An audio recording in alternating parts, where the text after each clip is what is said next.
around the home, the backyard, the used tire, the tins, the vase and the whatnot are in the kitchen. If you do a quick search, that's where you find the breeding sites, and those are the mosquitoes that become your threat. The use of DEET or repellent controlling DEET, a standard response, and the regional authorities have been asked to intensify the public education program. So, Madam Speaker, this is an update. It's a preemptive strike. It's not an announcement of any great risk, but it is anticipation of the population expanding in the weeks to come. And it's important that we all take the necessary precaution. Thank you, Madam Speaker.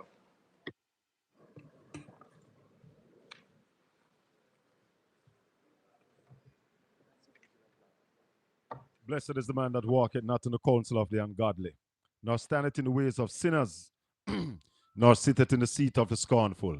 But his delight is in the law of the Lord, and in his law do we meditate day and night. For we shall be like trees planted by the rivers of water. Sorry. That bringeth forth his fruit in his season. Our leaves shall not wither, and whatsoever we do shall prosper. Welcome to the Colin Bell Show. Welcome to Caribbean Radio, 97.9 HD4. Portland Spice TV. We're coming to you live from the studios of Portland Spice TV, right here inside of Port Antonio. You are listening to the Jamaican Parliament, and it happens every Tuesday, live.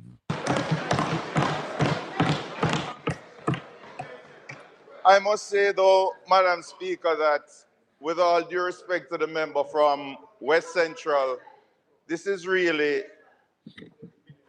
the minister, honorable minister, this is really not what Jamaica wanted to hear from him today.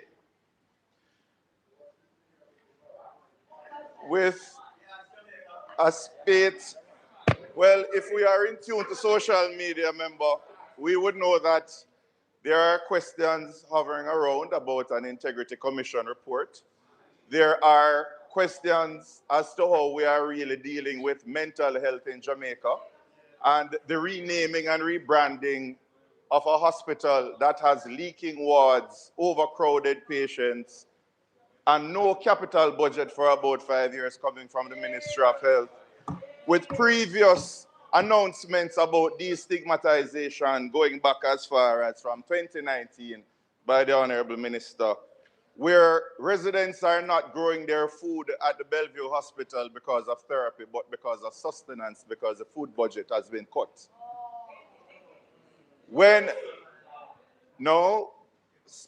My response is governed by Standing Order 11A, Section 2. I can't speak, not just about the speech. No, you are speaking about the response. Subsection 917. Okay. What has happened over the last week is that the Honorable Minister has been on a media tour deflecting from what is pertinent, his management of the Ministry of Health and Wellness. And we are seeing where announcements are made that the delay at the Cornwall Regional Hospital will not be as great as it was predicted to be. We are seeing about where the Children's Hospital is going to be delayed. We are seeing discussions finally about forensic psychiatry being addressed. And we are hearing about the mental health challenges that ought to be seriously dealt with by the Ministry of Health, but responsibility is being pushed back on the public. This is a pattern of no accountability and deflection, denying involvement, and then defamation of anyone who dares to criticize the Honorable Minister. So I will say, because it is not now to elaborate on every single scandal that has been met with this response.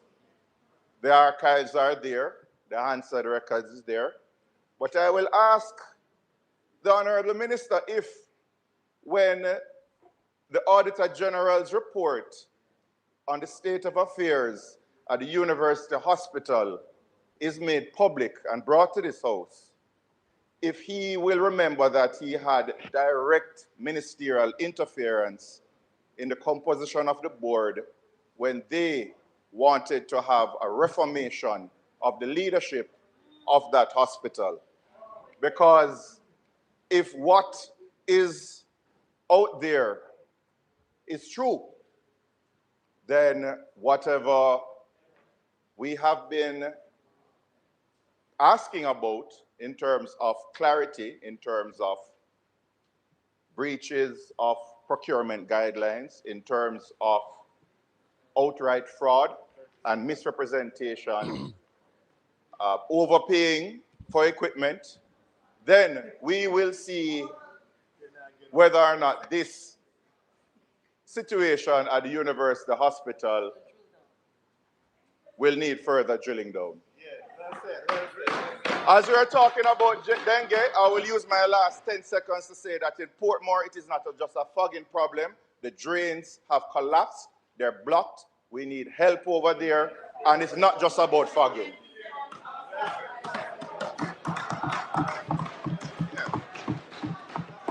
I have more to say. Thank you very much, member. Thank you very much, member. Thank you. Let's see if we get a response from Christopher Tufton to Alfred. Thank you very much, member. Will the member from Portland Eastern ask his question? In comes East Portland again.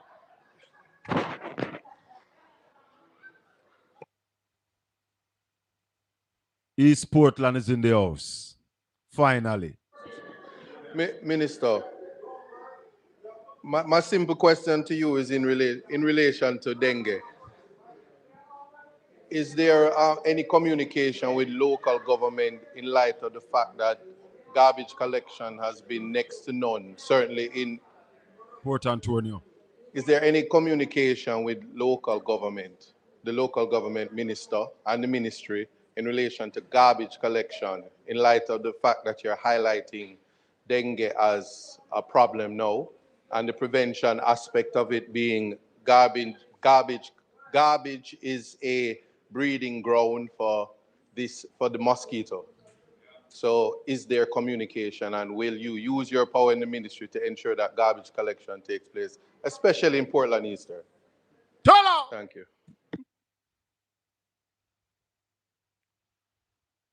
So we're still staying with the parliament a bit. If you're just joining us on Caribbean Radio HD, this is the Colin Bell Show, Madam coming Speaker. to you live. All right, the minister is on his feet. I'll take the second question first. The Minister of Local Government and myself sit in a particular place every Monday, and there is no decision or announcement coming from me that doesn't involve his participation. So the answer to your question is, he and I communicate and we work together as we do as a government. And I know he's very approachable. So if you want to approach him, I'm sure he won't rebuff you if you have a concern as a representative of the people of East Portland.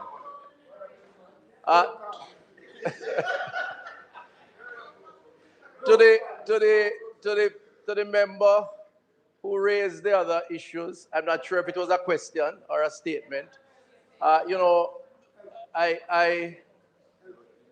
Statement by Minister. Minister, I hope you stick to the statement. It is a statement. Because as much as I allow the opposition member to go on and speak about other things other than the statement, in the strictest appreciation of the standing orders, it should not be so. And I hope we do not descend into that type of an arrangement. Member, if Minister, if you're finished answering the questions from a member, then I would like to know. But, Madam, if you will indulge me just for one line to say that, the members seem to be practicing for the next general election. This election is done, the people have spoken, and we're on this side. Wow.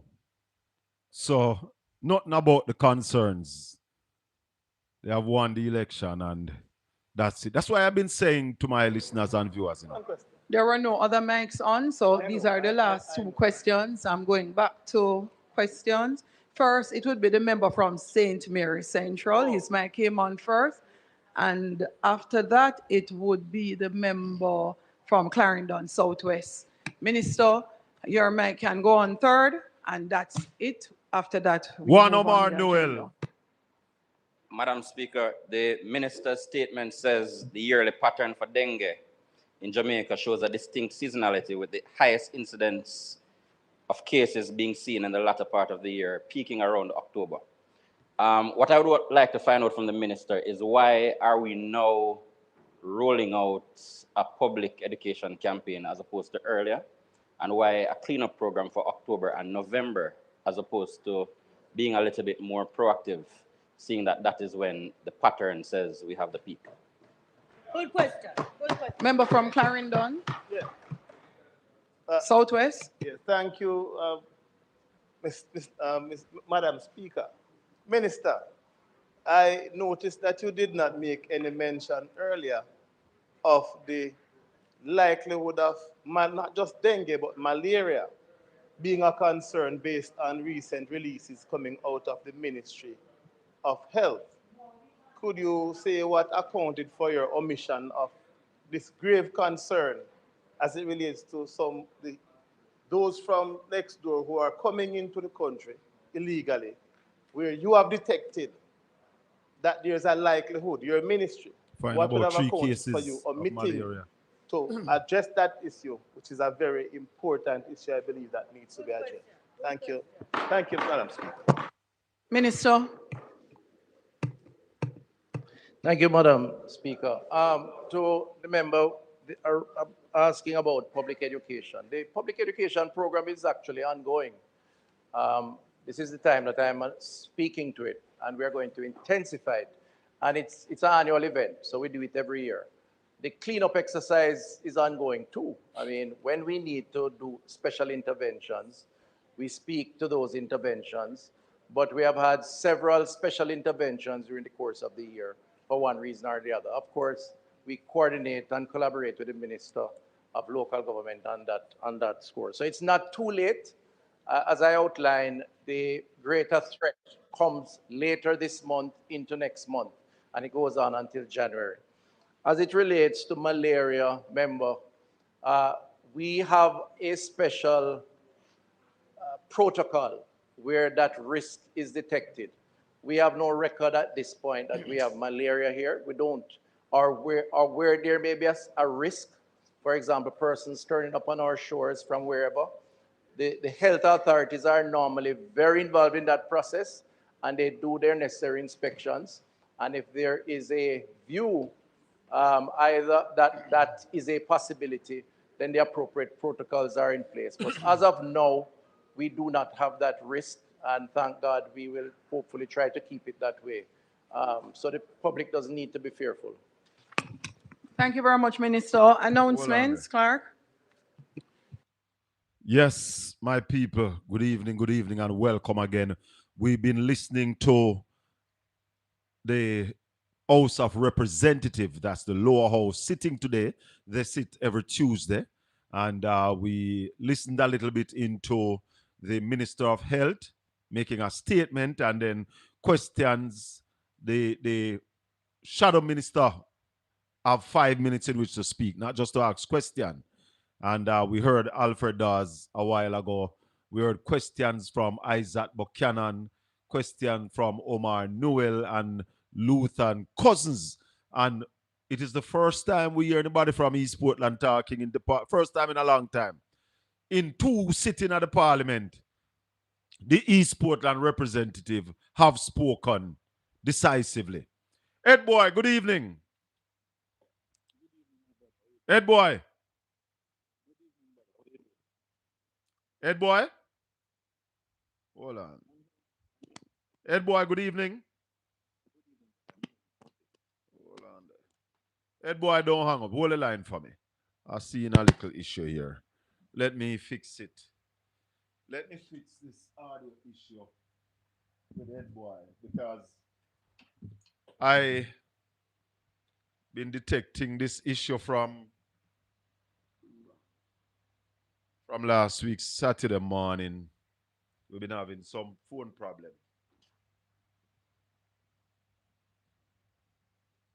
So we're just going to sort it out and bring in Ed Boy because this evening is what we call the deep dive into Market Me, taking you deeper into Market Me this evening because we heard a question a while ago. Ed Boy, you with me now? I am with you, brother. Can you hear me? Yes, man. Loud and clear, crisp and crystal. Mm-hmm. So we were just listening a while ago to Alfred Dawes even asking Christopher Tufton about that whole Market Me argument, and the Speaker of the House ensured that Tufton didn't answer the question. And of course, the public really have questions about this Market Me. Ed Boy, give us a summary of what you understand from the Integrity Commission report and if there are any issues you see. Well, the very first issue that would have arisen out of the Integrity Commission report, it flagged over 15 different contracts which were issued to Market Me, but in particularly, there was about 6 that was issued on the same day. Yes, that Yes, too. in an attempt to go below the threshold of the 1.5. Yes, which is the required declared amount. Once you have a contract over a certain amount of period, you have to declare it. Yes. Yes, it has to go to tender. Sorry, it has to go to tender or bidding. And so, if you saw what happened in that period, was that they used it to have it was a scheme to get the money to the individual very fast. Yeah. Also, there's a component of it which speaks to the reimbursement. Yes.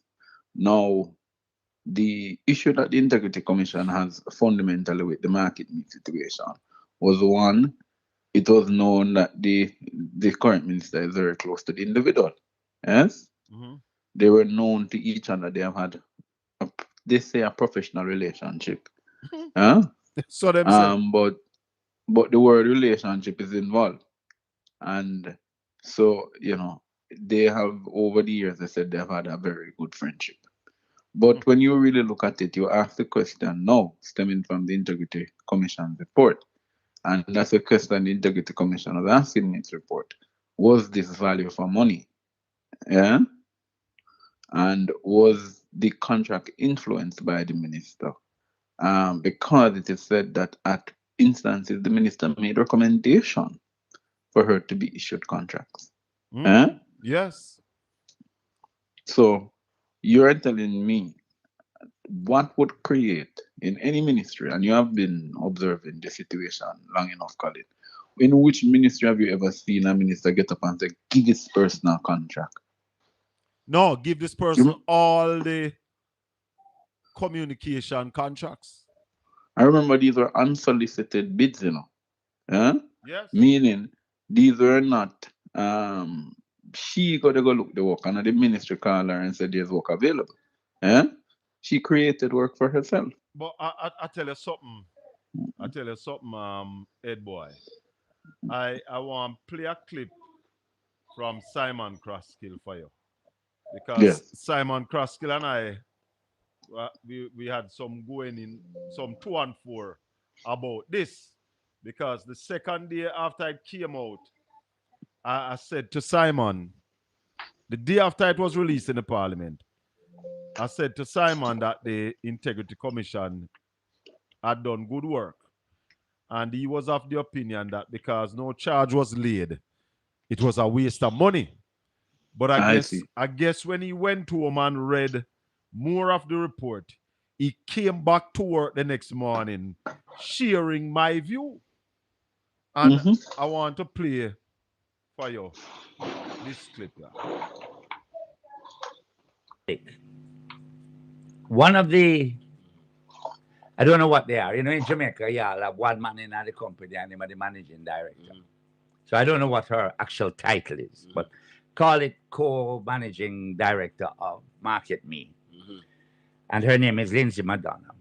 And she tweeted or posted on X, I think is the new phraseology, that the work will always speak louder than the noise. Now, I don't readily give advice because advice is free and it's your own opinion. Michael Mann say advice not paid for is not respected. There you go. Remember that. If I was her, given the hullabaloo, because I really don't have a problem with Market Me getting the contract and doing whatever. That's their business, right? I never vote for her. I never elect her. She's not a public servant, right? But me, that shut up my mouth and go in the corner. Well, and keep quiet. Why? Because well, that tweet, it would be best suited. No, but that tweet is basically paraphrasing what the minister himself But said. hold on. Yeah. Because it leads me to want to know, what is the noise? Is the noise your disregard for the process? Yeah. The procurement process guidelines set out by the Ministry of Finance. Is it that disregard? And people like you are talking because the minister basically said the same thing. Well, I know I don't reach him. I have wholly to talk to him about it. Yeah. Because we did invite him on the program, but him said he's not available. Is the noise the relationship that you have that mash up a home? No, I want to know what the noise is. Is the noise that you intercede in a household and mash it up? Is that the noise? Because you really need to define what is the noise. And the noise is about the IC report that all people like you talking about. Is the noise about the IC report and about its findings? Yes, of course. Because a lot of people in Jamaica, especially uptown, and I know this because I live uptown and I interact with uptownians, they're asking, why is this coming up again? Having no idea that the report took some, I don't know, 5 years to compile. I think they started in 2020. Yeah, but if it was people from a different geography, it wouldn't be a problem. It's a different matter. Precisely. They would have said, look on the corruption. So tell about them. But this is not corruption. Anyway. Same way. So they are asking, why is it coming up again? And the reason it's coming up again, folks, is that the Integrity Commission just tabled their report. In that report, they refer to the contract coming into force about a month or two after Mr. Tufton became minister.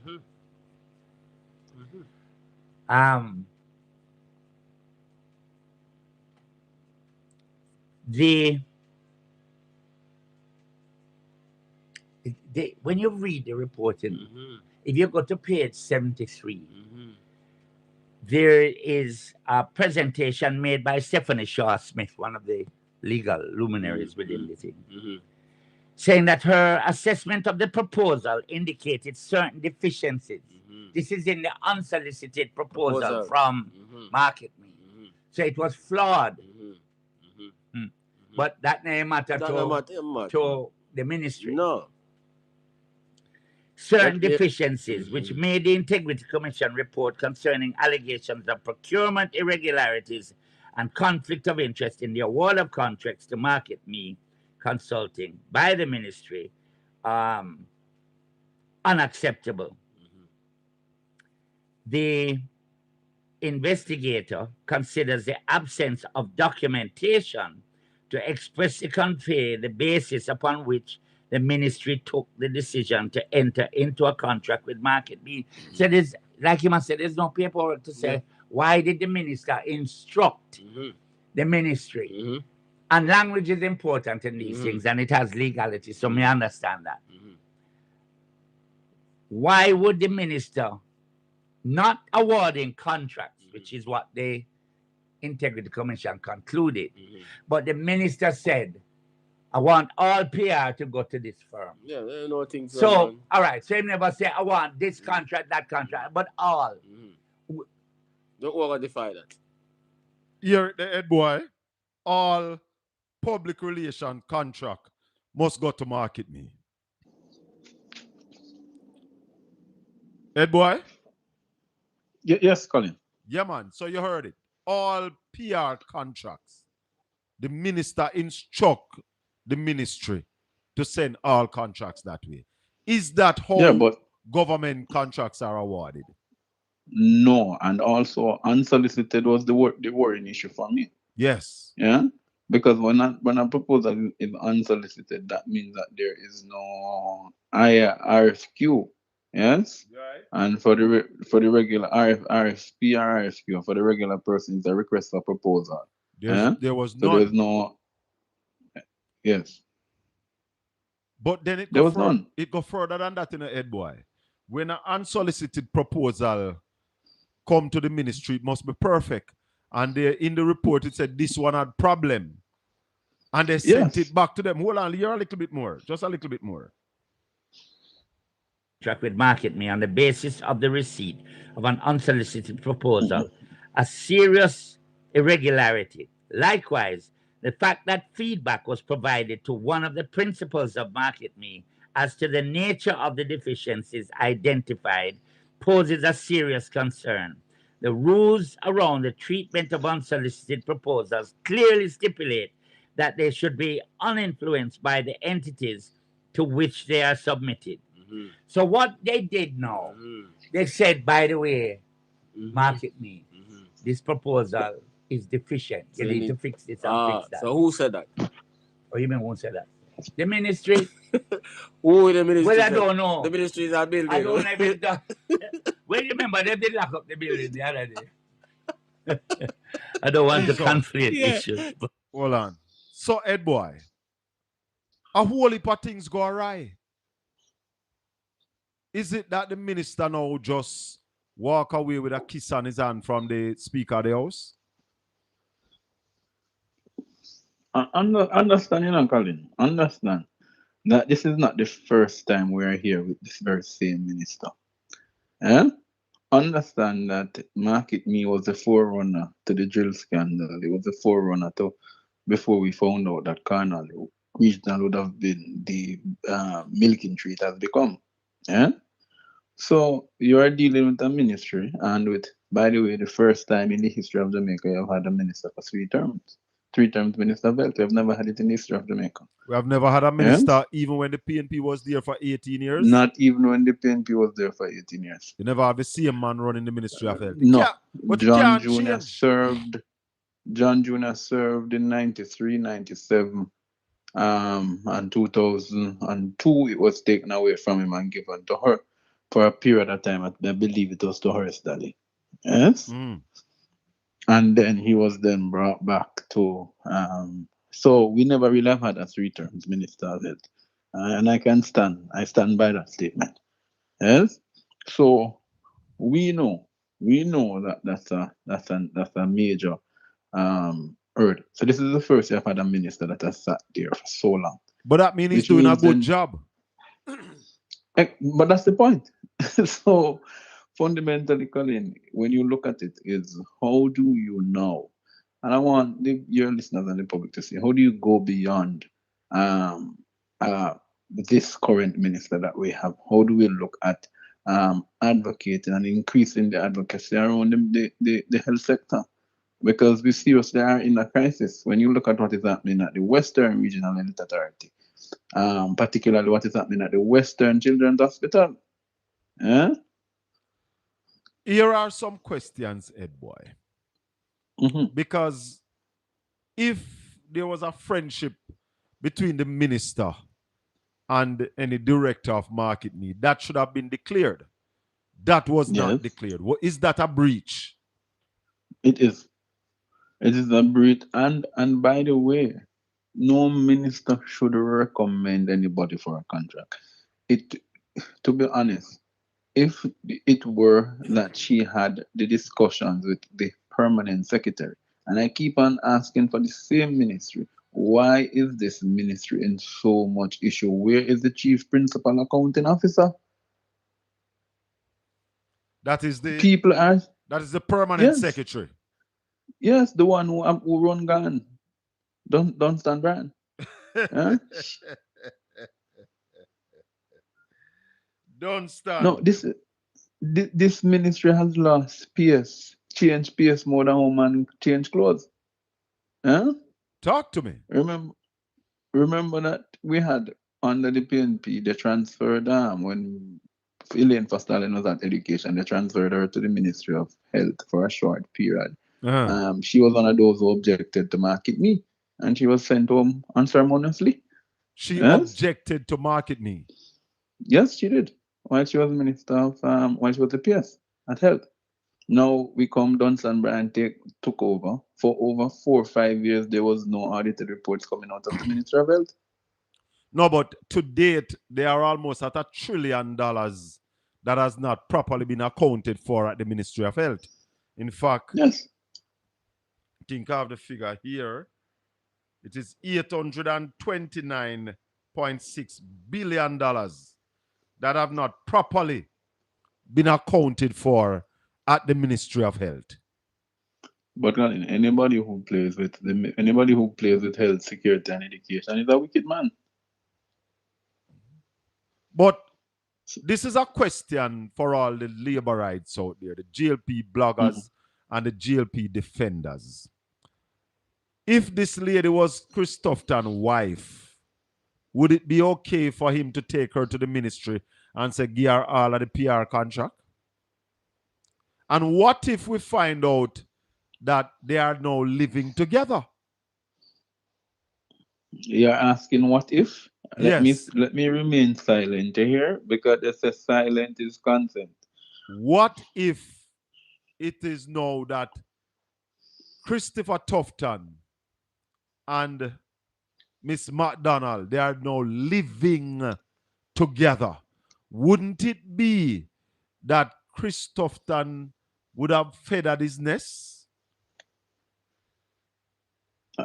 As they have typically done in that ministry, yes.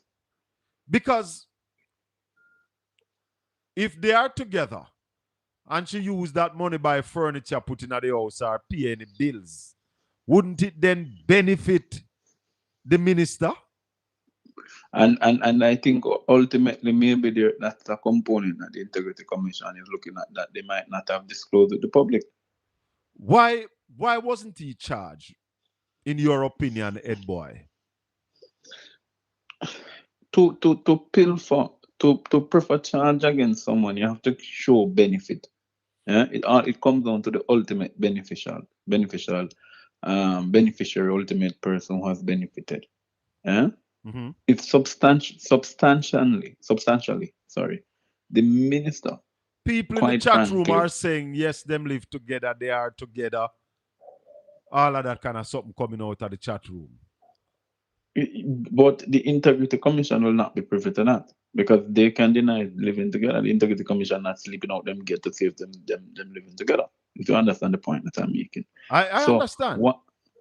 Why you would escape on that basis is that the Integrity Commission is merely saying they're looking at the fact is a contract was entered. Yeah? Remember that the Integrity Commission prefaced that the action in how she got the contract was wrong. But not because I recommend you for a contract. Using the wrong procedure means that is sufficient basis to say that I have benefited from the contract. This is what I mean. All right. Yeah? So they are wrong and then possibly criminal charges. But what about the fact that you acted immoral and you have breached government guidelines, which are not criminal charges, but what other charges could be laid based on what the Integrity Commission has said? The ministry, there is in fact, they could bring against the minister an action to recoup if they felt that the funds were not used properly and was not budgeted, was not used for its intended purposes. Their procedures are similar to what they did to Grace McLean. However, because this is a contract and not a civil servant, there's it's a private company with you don't know how you can. It's very difficult to recoup. No, but to recoup is to recoup from the minister, not from who got the contract. And I'm saying to you that we have never seen that happen before. We have never seen it happen before. Do you No. believe that anything will come of this? I believe something will come of it if the opposition does not allow it to rest. I am going to be talking later on to the Reverend Bobby Phillips, a pastor. And I'm going to be talking to this man of God about wrong and right, because some people are of the opinion that once it does not rise to criminal charges, then nothing no go wrong. Is that so? Yeah, but Colin, you have to understand the nature of the ball game and the ball field you're playing in. If you have the head of the stream being so dirty and corrupt, then those down the stream is comparing themselves to see how dirty they are against him. Huh? And then the fact that him can't reprimand nobody, him can't correct nobody. Him can't correct no one. So that's the reality. So when we look at this market scenario, Colin, the truth be told is, and I want to be quite vivid, and I know we're at prime time, but I want to be quite vivid. You know, Aloysius said something in a show. I don't know. Have you ever seen Aloysius in the court? Huh? Yes. What did Aloysius say? Rules. Huh? Boom. Okay. So the movie, hold on, the movie Ed Boy is referring to is a Jamaican movie called The Lunatic. Yes. Aloysius the madman.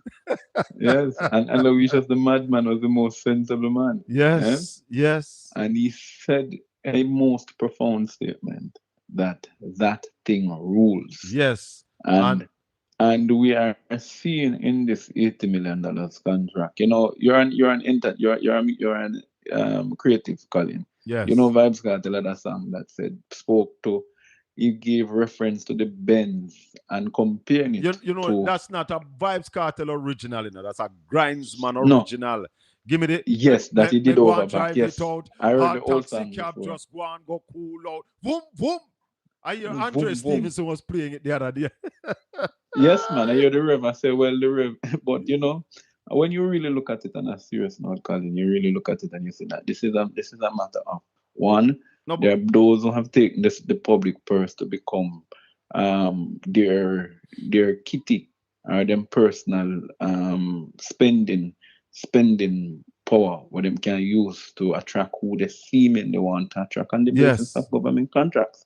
And when this is being done here at the Ministry of Health, you then span across the entire length and breadth of other ministries, and you might see that this is a widespread issue. If you're just joining us, welcome to Caribbean Radio, 97.9 HD4 covering Florida. Bro Gary Radio, you have the Alexa app. We're coming to you live from Port Antonio, from the studios of Portland Spice TV. And that's my YouTube channel. If you have not yet subscribed to my YouTube channel, I'm asking you to subscribe and like and share. We're talking about the Market Me saga. Last week, Tuesday, 4 reports from the Integrity Commission was tabled in the Parliament. 3 of them had councillors who had failed to file their statutory filing on time, and they were charged. And then the report on Market Me with the Minister of Health here in Jamaica, Dr. Christopher Tufton, who was said to introduce a girlfriend of his to the ministry and in whatever way ensure that all PR contracts went to that company.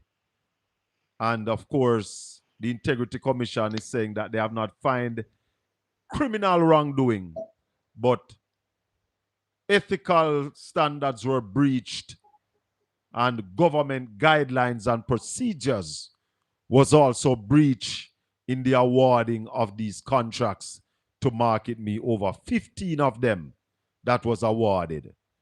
Ed Boy, some people are saying that if you check across other ministries, and I think you said it a while ago, that when a minister says to his permanent secretary or to his team that this man must get some contract, there's nothing in writing to say that the minister said so. No, the minister would be stupid to do so. But ministers, I don't think Christopher would be the only one who have said to their PSR people in the ministry that this man must get the contract? You want me to give you one? I can give you a ministry that has occurred under.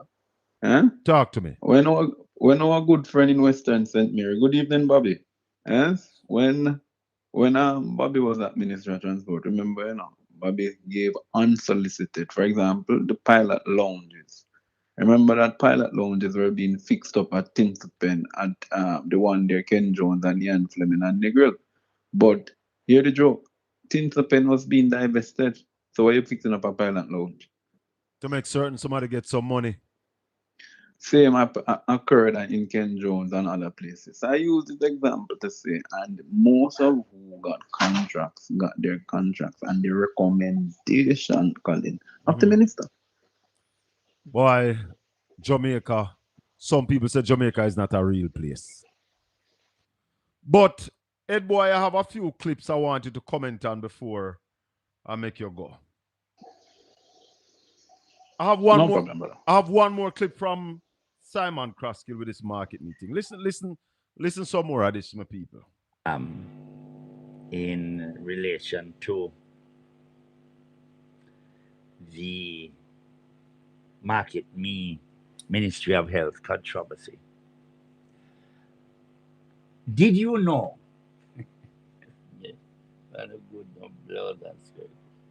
That there was already employed by the ministry an advertising marketing agency already dealing with a program similar to Jamaica Move. And they dumped that agency.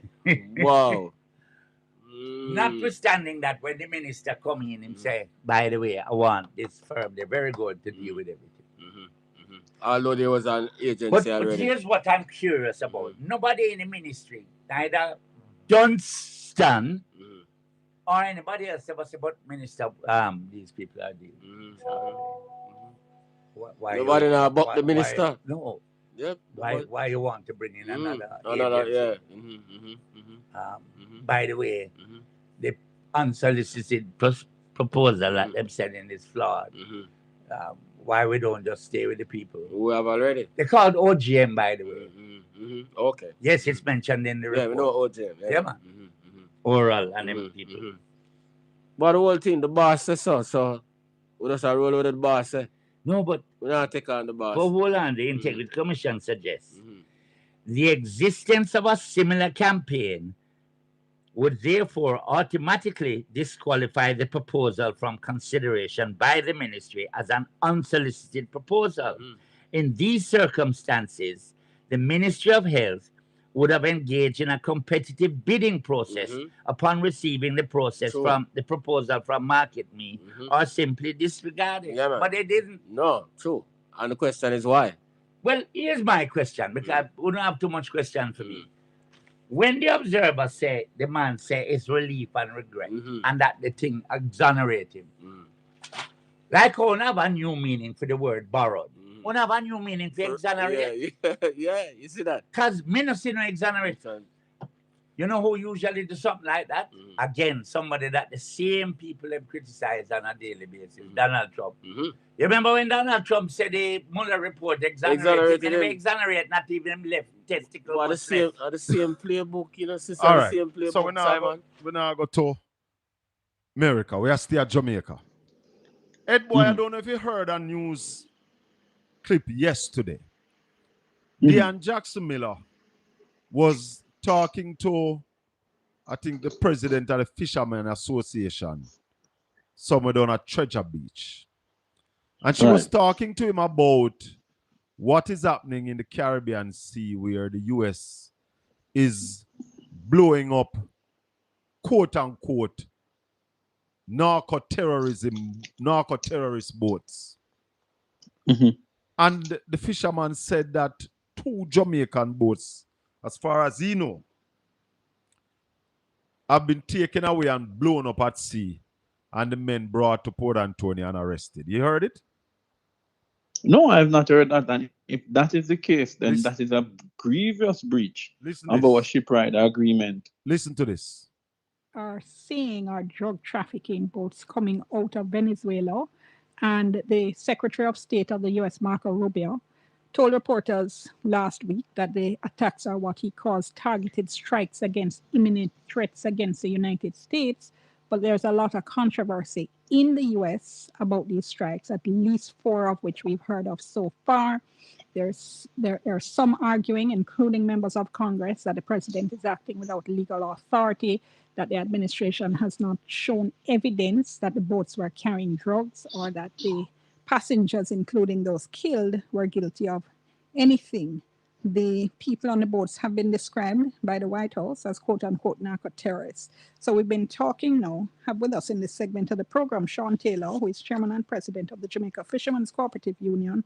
And he's been saying that we have had fishermen here in Jamaica whose boats, since this operation started, whose boats have been destroyed. Let me come back to you, Mr. Taylor, just before I bring in Jason, another fisherman talking to us. And you are saying more than one? So first of all, just to be clear, these are outside of the, whether 4 or 5 that we've officially heard about? Yes. How many do you know of? I know of approximately 2. And what has happened? Were there any reports that were officially made to the Ministry of Foreign Affairs? Well, I don't know if officially made to the Ministry of Foreign Affairs, but they leave the occupants of the boat in Jamaica and Portland, so they had to go to court and all of that. So those are some of the things that are taking place. The occupants being Jamaicans or other nationals? Yes. Jamaican nationals. And then remove them, take them to Jamaica, blow up the boat. So how come we haven't heard anything about this? Well, sometimes what has happened is that some persons may be fearful. And that may be the case. Is there a possibility? No, let me not ask that particular one. All right. So you said they've gone to court and so on. So these are matters then that had been reported to the police? Yeah, they lock them up, them bring them come to Jamaica, them lock up, and then them have to get bail and all of that. Go through the whole works. Get bail because what? I mean... Because them lock them up, say them are criminal, them are well, the same thing now. Catholics, them claim them have, so. Okay. But some of these persons are disputing that, but, you know, as I said, it is not anything that is widely publicized. Some people gotta be keep a low key and deal with them problem. And it is the first time I was hearing it, head boy. And this is recent times. That's what the man is saying. Your views? You know, Colin, I want to emphasize that the region is a region of peace. Latin America and the Caribbean is a region of peace, a zone of peace, as emphasized by the Organization of American States, and also as emphasized by the CARICOM, Community of Caribbean Community.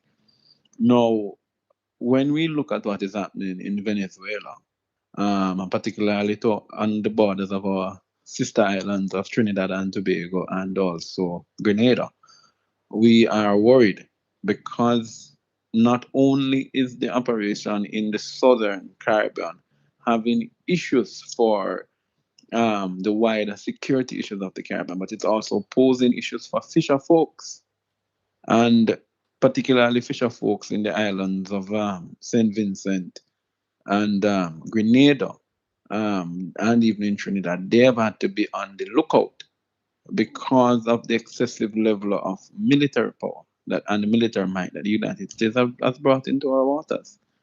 And it is quite shameful that the Ministry of Foreign Affairs has not been vociferous in and forceful in how it raises the issues concerning this great breach of international.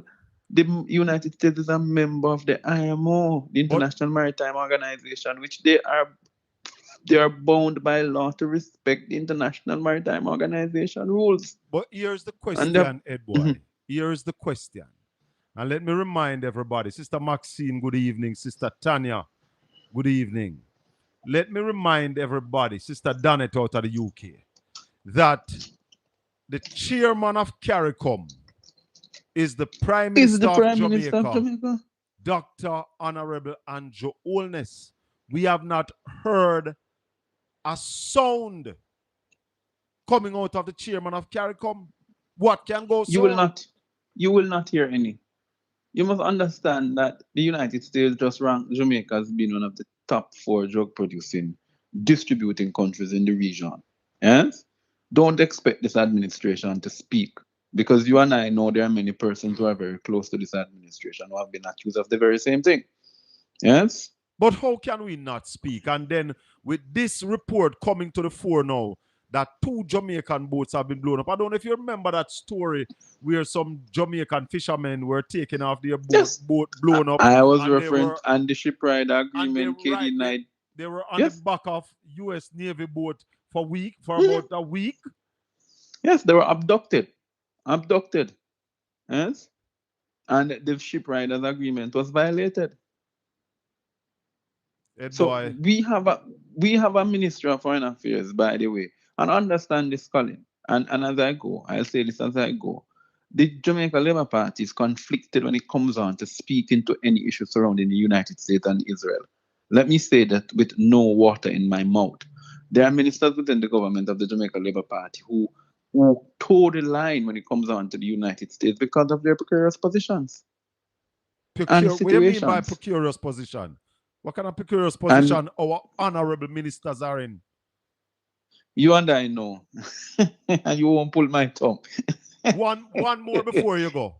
One more before you go. People listen to this one. The long-awaited fraud trial of former Education Minister Ruel Reid and his co-accused finally began in the Kingston and St. Andrew Parish Court this afternoon after many objections to an order of indictment. Hugh Wildman, the attorney representing former president of Caribbean Maritime University, Fritz Pinnock, last week objected to the Crown being granted an order for indictment by senior parish court judge Sanchia Burrell. An indictment is a formal written statement prepared by a prosecuting authority charging a person with a crime.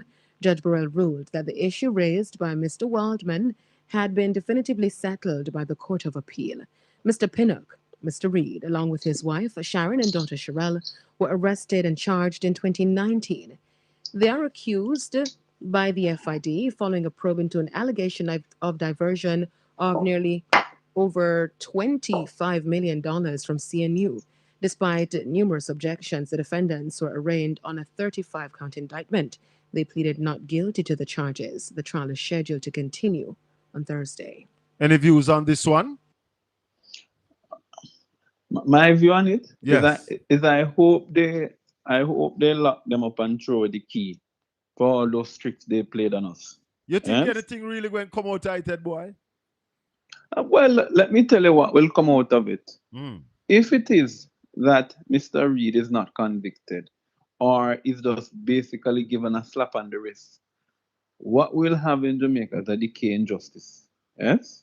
And what will happen is the ordinary Jamaicans will now start to think that, well, if that is the case, then me now go make nobody catch me when me I do. Yeah? Justice would be blind. Justice would not be blind. Justice would be apparently biased. And I'm saying that there's sufficient evidence to convict Mr. Reid and his accomplices, in particularly with what we in the public, we're not privy to everything, but what we have been privy to. Yes? The evidence that we see before us, and with the transactions that took place, and with some of it that we know personally occurred in St. Anne and in St. Mary, where persons were being sent to CMU, names were being submitted as lecturers, and they were not on the pit, they were not working. Tell what is that? It occurred in Western St. Mary, it occurred in Northeast, and Northwest St. Anne. Ed boy, let me thank you this evening. But the Prime Minister case started when? Yesterday too? Yes, and there was a closed court case. All right, there was nothing in public. Somebody was saying that these cases must be in public. The Ruel Reid case is public. Anybody can go. But the Prime Minister's case, is it that the judge ought to make a ruling, that's why it is in camera? Meaning it is not open to the public? You know, Colin, you know that I am not privy as to when it comes on to this. I'm not very good at the law. I'm not afraid to say that. But I have never seen issues like this before being brought up, where a scenario, because previously, I think the Prime Minister is embarrassed and his team is embarrassed why there's it's not, no one is allowed to attend. And I'll tell you why. Because when the affidavit was filed by Kevin Stevens in the case, the affidavit list some litany of issues. Yesterday, and the ongoing case now, the PM and his team would have to respond to those allegations and Yes, accusations. yes. And I'm sure he does not want the public to hear what is going to be his response.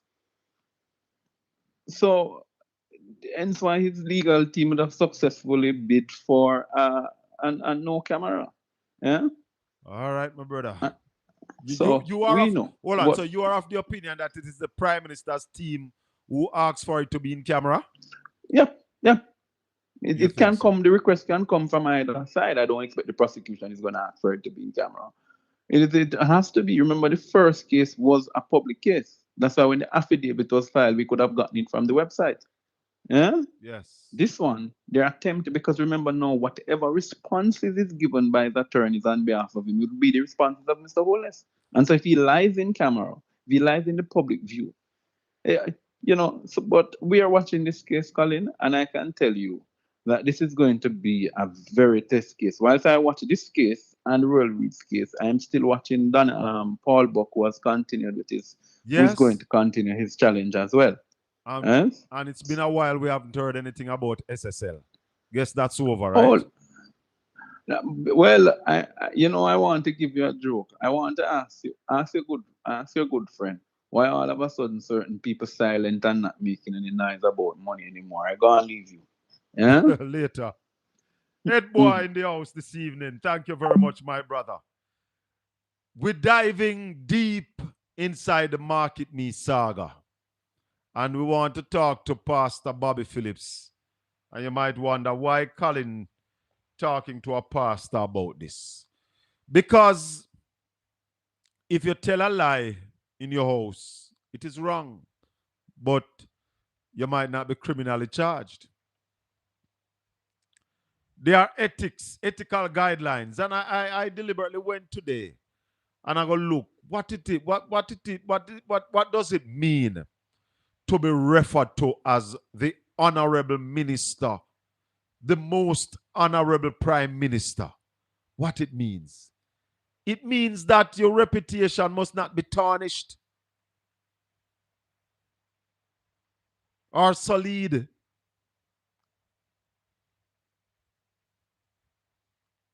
Yeah. Also, on Friday, the government called, the trade unions to a meeting.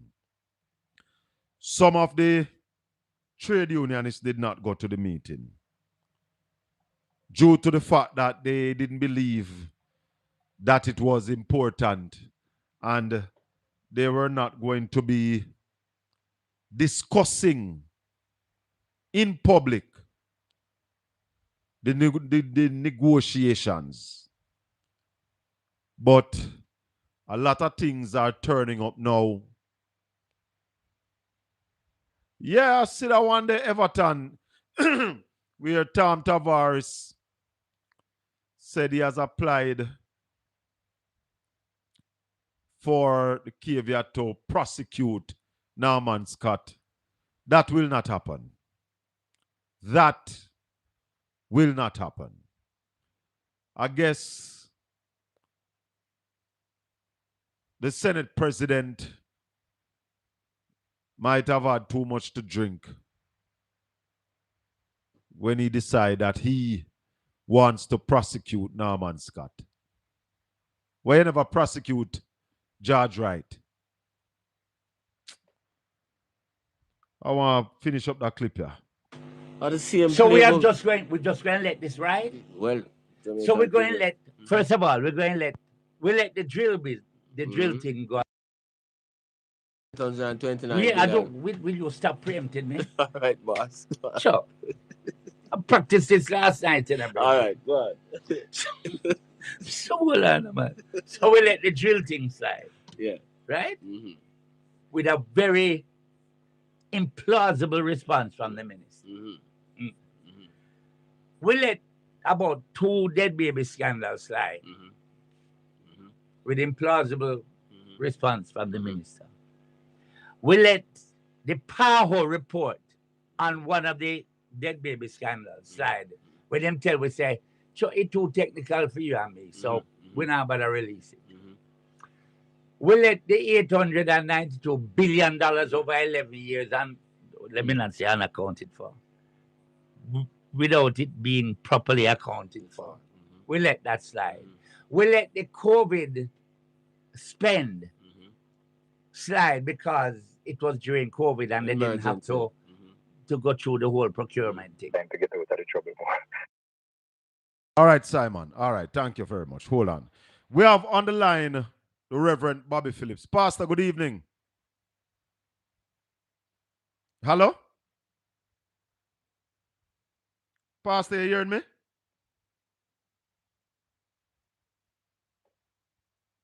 Hello, good evening. All right, that I'm make sure I have Pastor. Your message has been sent. Where else me on that You left slide? Cornwall Regional, boss. Cornwall Regional. We let that slide.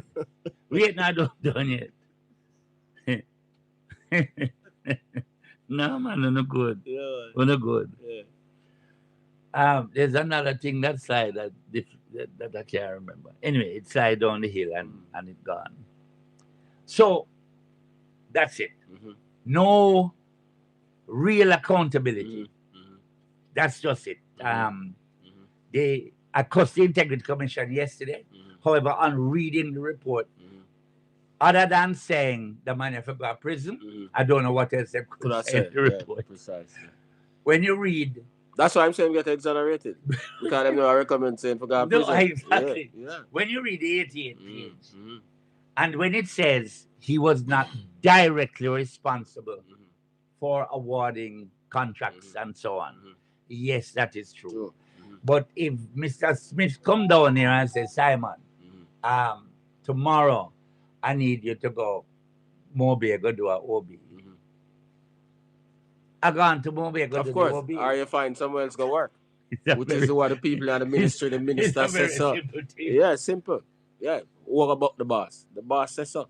Oh, the other thing was, he said we weren't getting value for money from the ministry. His ministry, you know. Then if your ministry now give me value for the money, who must fix it? True. I want to see what's going to happen. Yep. I saw his opposite number on All Angles yesterday, almost whispering that this is not acceptable. No, man, you have to shout it from the rafters. All right. We love to compare ourselves to other international entities, whether it be Singapore, in which case it would probably be hanging from the rafters. Yeah, man. If it was in China. In China. Yeah. Or even in the US. Yeah. Notwithstanding Trump and him coming with him. Or certainly in the UK, where a woman resigned the other day because Pastor. she claimed that.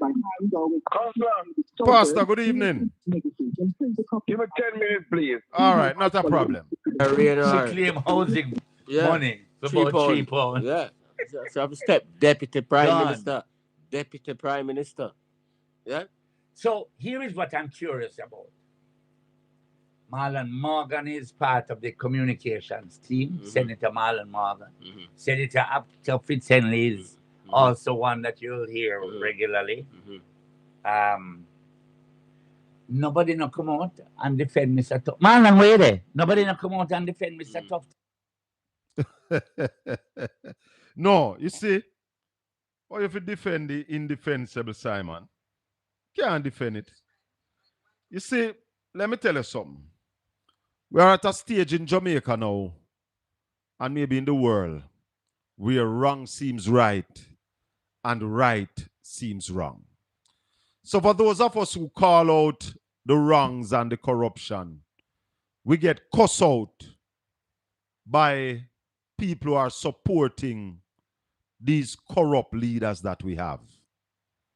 And I realize that I have the attention of some of the bloggers and grabbers and gaggers who are out there supporting the corruption.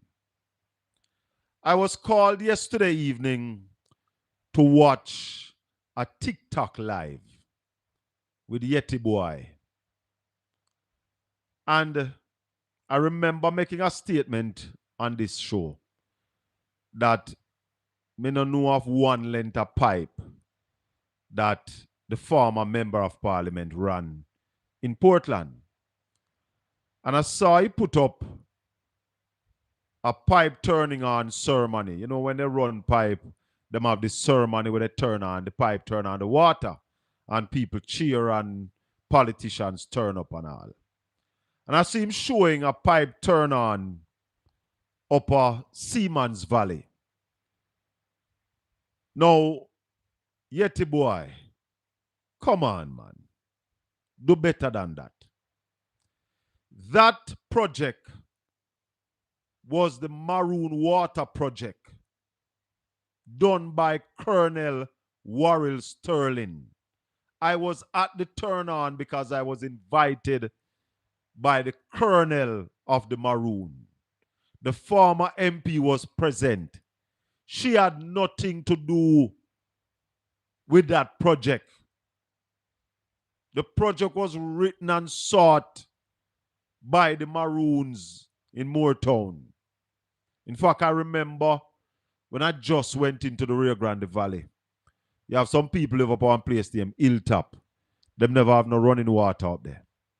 I bought 20 length of half-inch pipe because when you go to Windsor, when you pass the bridge after the school, it is Maroon water. People them pay like $500 a month for water bill. Coming up to the bridge is water commission. So over the Maroon side is Maroon water. And I asked Colonel if I can get some water for the people in Hilltop. And Colonel said to me, say, we can try, but the pressure weak, but don't worry. The GSIF project when me submit for, I come through. And when that come through, the pressure will be enough to send the water up at Hilltop. I still went ahead, bought the 20 length of pipes, and the people them tried. Never work, but now them have water. So Yeti Boy, but I would the lies. And then you rude, you know. Rude. Hello, good evening. Hello? Hello? Yes, good evening. Oh, Brother Bell. Yes, Pastor. You ready for me now? May I come out of the town in the next 10 minutes? All right, when you come out of the town. We're talking to... What's night. All right, not a problem. All right. All right, so I'll call you 20 minutes past 5 o'clock, my time. Yeah, man. Me go our house. All right, good. So we're going to be talking to Pastor Bobby Phillips about wrong and right and ethics and operating under God's law. We'll talk to the pastor this evening. So me I tell Yeti Boy, say Anne-Marie Vaz now do no water project at Portland. I saw him play another clip from the parliament announcing that a water project was finished. Now Yeti Boy, that water project we have to do with the Southern Coastal Highway. Again. No, I have nothing to do with it, no. I sent him an invitation, people, that him should come on the program. I said, call me 10 minutes after 4. You can call me now before Pastor come on. I make we talk. Because, hear this, when the GLP are the member of parliament in East Portland, them never have a live program where people could have call and talk to the MP. No, me see them on the live. We're not late. We had needed that live while she was member of parliament. So we could have did call and ask her questions. But we did too cockatoo. Only did too cockatty. So no couldn't have no live program that time. Because you was busy victimizing people. Yeah? So now me see Yeti boy pan live. Want to talk about water. Is when you didn't have power. You should have didn't talk about water when you have the MP. And let me ask a question. A lot of people are without water in East Portland now. And it is very sad. And it's not something I take simple or gloat about. So for those who praised the former member of parliament, because when you're running a constituency, what you must have in place are systems. If she was doing so well, are you saying to me all the system broke down in less than a month?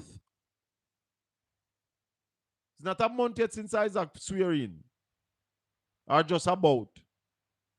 And you are saying all the system broke down. Nothing that is happening now can be attributed to Isaac Buchanan. Nothing. And if everything I mash up now, it means nothing was in place. Nothing was in place. And remember that the GLP is still government in Jamaica. It's one government at a time. And if the garbage trucks all of a sudden disappear from Portland, it's not Isaac Buchanan's fault. Good evening. Welcome to the Colin Bell Show. We're live on Caribbean Radio HD. Go ahead. Even Mr. Bell. Yes. I made it sending number of the fireman, but me not see you look funny that me call about.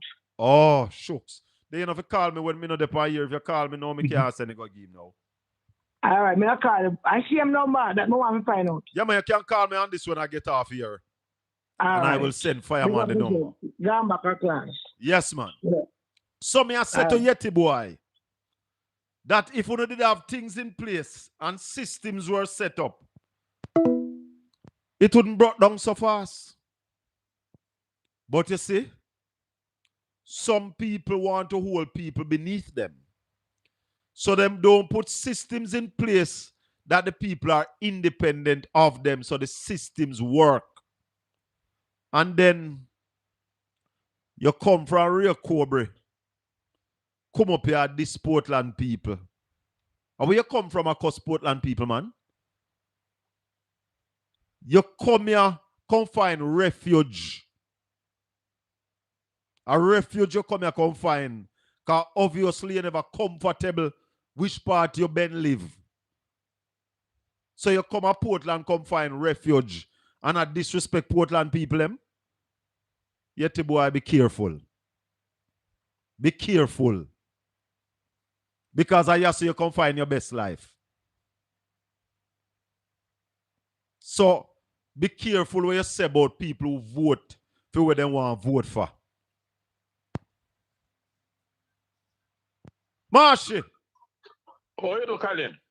Me there, me realize that me have the attention of some labor right bloggers and bloggers now. Because I see them posting my content regular. When you go up on them page and me upon it, big and broad. Talk to me, Marshy. Listen to me. We must learn. We must learn. For you see that start to happen, you know, say, when you used to go to school, you ever fling off a green mango on a tree? No, we're not stone green mango, bro. We're not stone green mango, man. No. The mango have to ripe. You have to ripe. I'm pretty pretty too because we now stone the pecky ugly one them. No. They have to be shining. Yes. So when you see them start at you, you know it go. Yes. But a little question. They market them program. I know my word. They market them. Midnight. So them. They can't say me. So they market them. Yes. It's over what period of time the contract was given. And again, over what period of time the contract was given after it been splintered? Remember 6 contracts in one day, you know. Hallelujah. Rababashata. Celine, hold on, Celine, hold on. Celine, Yeti boy. Yeti boy name. Yeah, Marsh, go ahead. Yes. One day, each of the contract, how much each of the contract costs? Well, whole heap of them cost different price, even though they try to splinter them. I don't think any was under the 1.5. And When you put them all together, they were when you put direct them all together, contracts. about how much you get? About $80 million. Hey, man, forgot prison, you know, man. Man, forgot prison, you know, man. Jamaica joke, you know. Listen. Jamaica people are joke, you know. Let me tell you something. And this is why I'm bringing on a pastor this evening.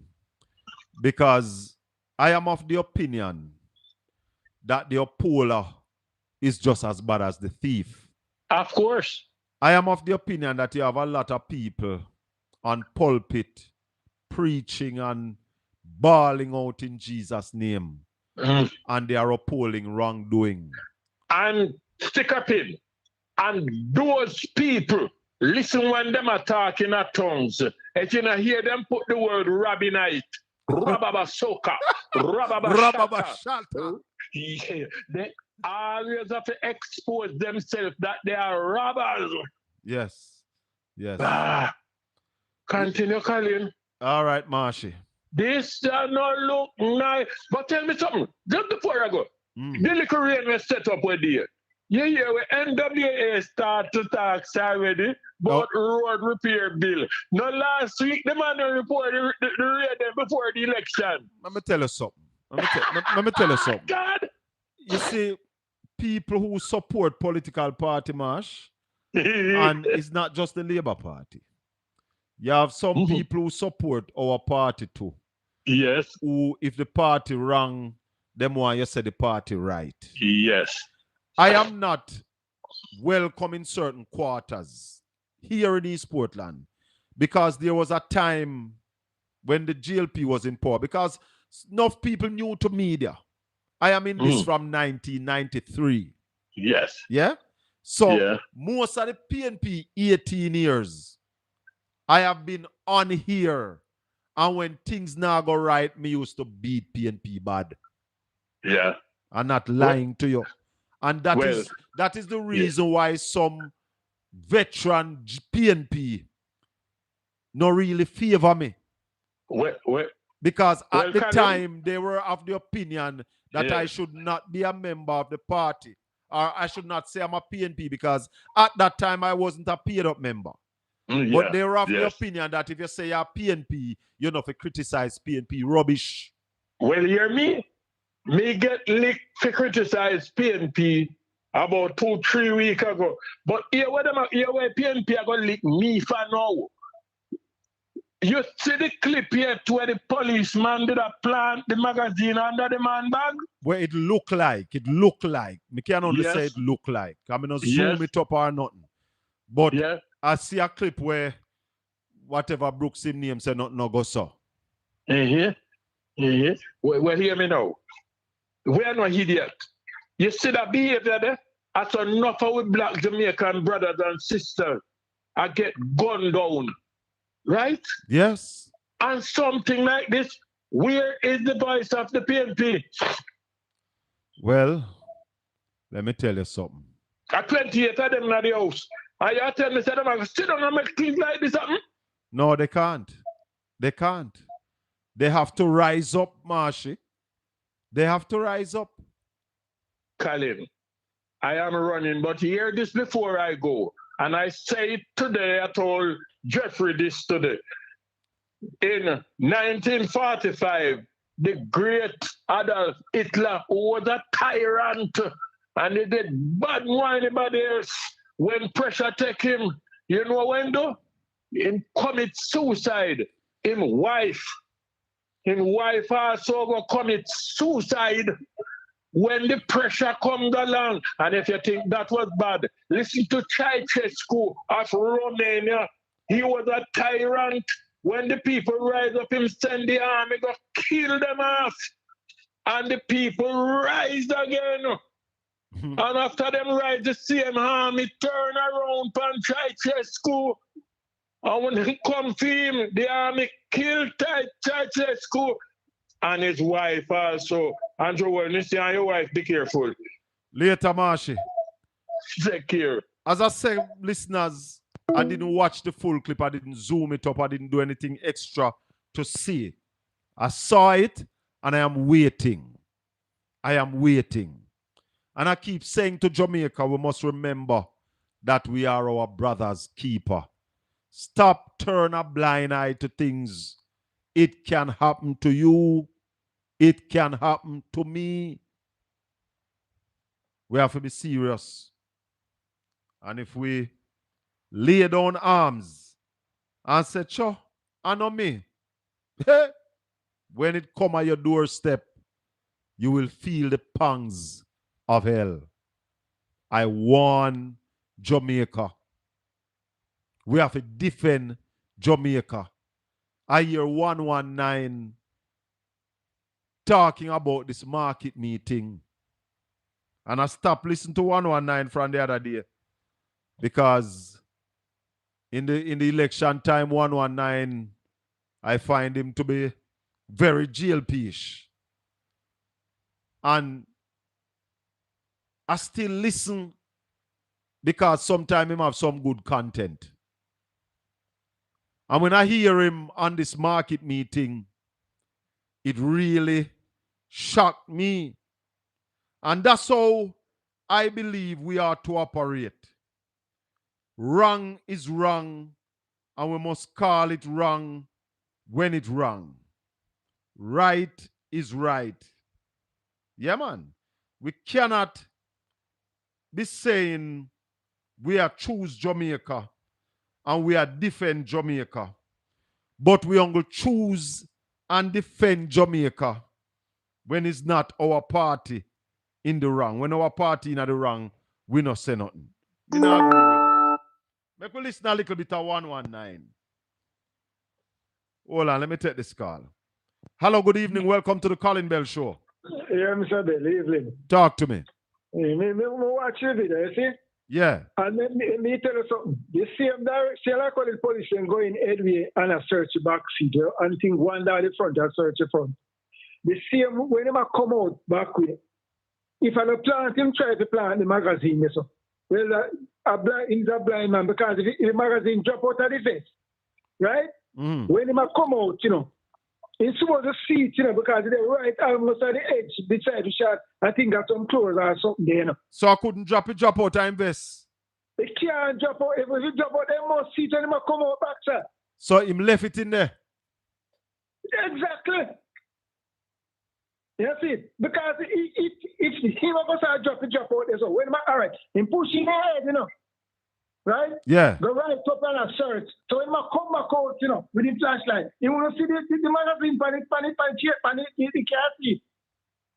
Well, as I say, I can't speak to it. I saw the video, but I never do that detailed look that I need to do to comment on it. Because he's an old man, and as blind as me, he drops something. And I come and I say, I come back, he pass it back place. Here, we're pushing it and going forward. So I come out, he's going to see the magazine and the car seat, no kind of a come up and nothing. All right, sir. All right, I'm going to take a little piece of 119 and then I get passed up on the phone. All right, cool. Yeah, man. All right.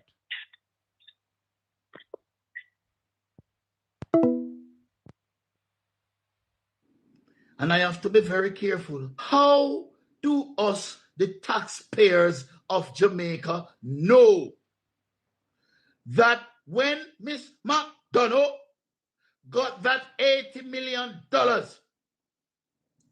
she did not give back Christopher Tufton some of it? How we know that never happened? We don't. And I am not saying it happened because I have no such evidence. But what I am saying, ladies and gentlemen, is that it is for that very reason why no money should be given to Christopher Tufton woman by the Ministry of Health to do nothing at all. In fact, all family members, girlfriends, and wives should be precluded from getting government contracts because it is easy for a minister of government, and I am not saying Christopher Tufton did this. I have no such evidence of that. But I realize that the media, the mainstream media, have beat around the bush because they don't want to get sued. I don't know if the man Tufton a friend or what it is, but me, 119. Me not look no friend and company. Me I speak the truth. It is wrong.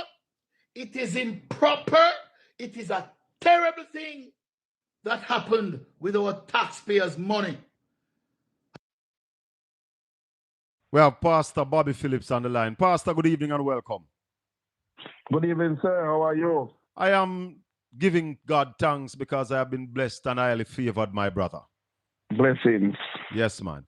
I call you this evening, brother Bobby, because I want you to speak to us about operating in moral principles, operating in ethics, and operating in the sight of God.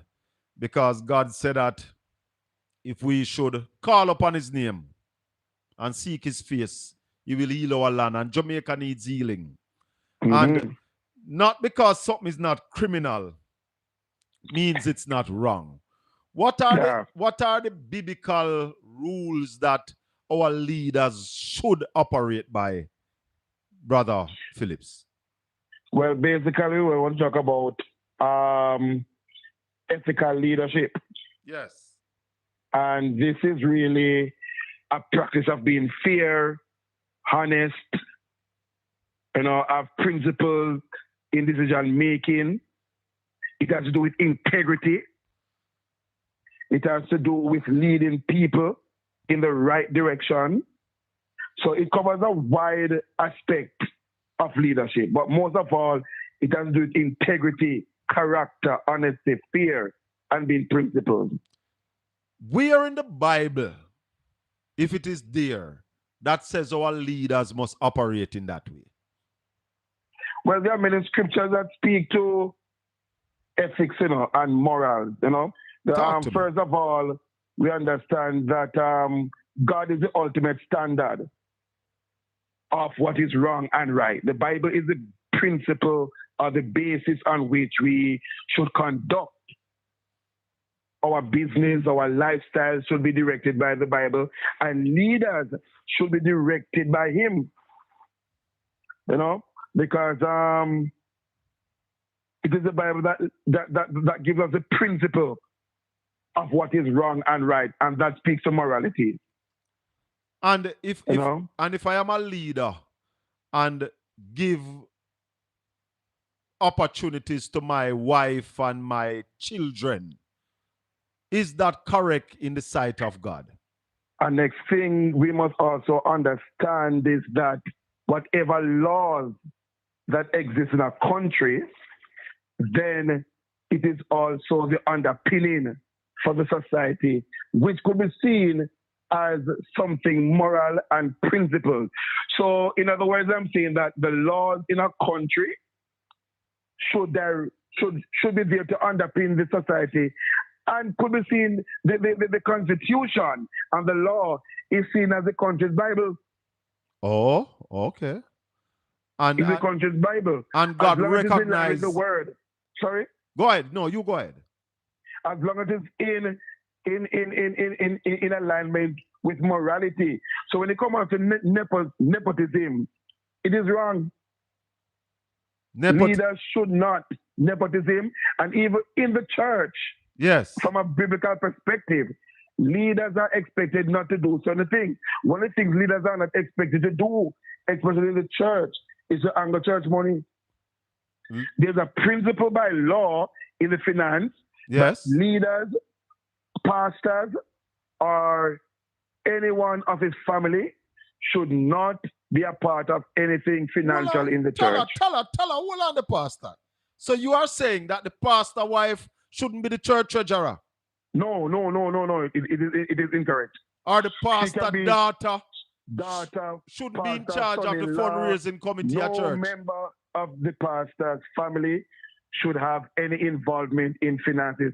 Pastors should not be counting church offering. Pastors should not be taking home church money to be banking. None of that. It is unprofessional, unethical, and immoral. Somebody say, what is Isaiah chapter 5 states, woe unto those who call wrong right and right wrong. Right, yes. And that's the society we're living into now. So, where people tend to be putting things in perspective at their convenience. So tell me something, Brother Phillips. Brother Bobby Phillips. Where church name? Church of God? No, New Testament Assembly. New Testament Assembly. And it's a church that I have gone to 1 or 2 times. My Yeah, listeners man, and viewers. Yes. Now,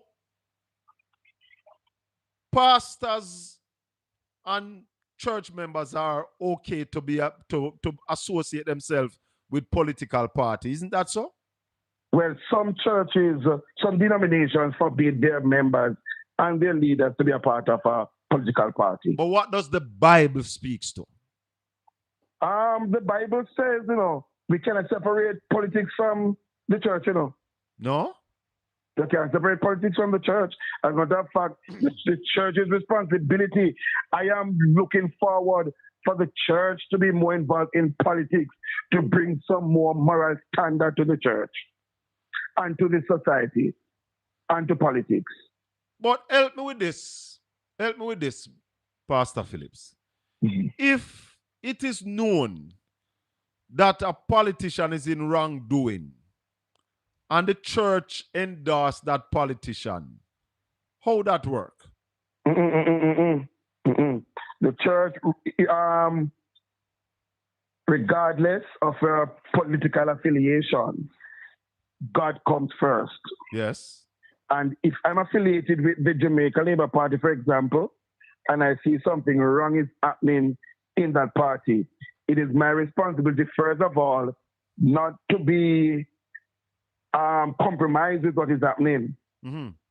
My first responsibility is to God as a pastor. I am affiliated to a political party, but if they do anything wrong in it, I'm going to be the first to say it is wrong. Because wrong must be called out. Sorry? Wrong must be called out. Wrong must be called out regardless of who it is, even in your own family. And that is what messed up Eli. Eli was a leader in Israel, and his sons were conducting themselves in an immoral and unethical way. And judgment came upon him. Talk to me. Because he compromised with his son. So even in the church, nepotism is wrong. Yeah, man, nepotism is wrong. It is wrong in the church, out of the church, anywhere you go. And especially in Jamaica, when there's a law for it, then it is our responsibility to adhere to the laws and the policies of the land. As a man of God, as a pastor, what do you say to people who say to you that, worry about corruption, the man might eat a food, that's how it go? Well, it is often said, and it is all over the air, that persons are corrupt. And this is what people see politics as, corruption. Yes. But politics in itself is not a bad thing. Talk to me. Because you have politics in the church too, which is not a negative thing. It becomes negative and messed up when we fail to adhere to the principles and policies and being ethical and moral. When that is missing, then it becomes corrupt. And my take on it is that I'm not quick to judge people. But if there's evidence that corruption has taken place, then I'll be the first to cry out against it.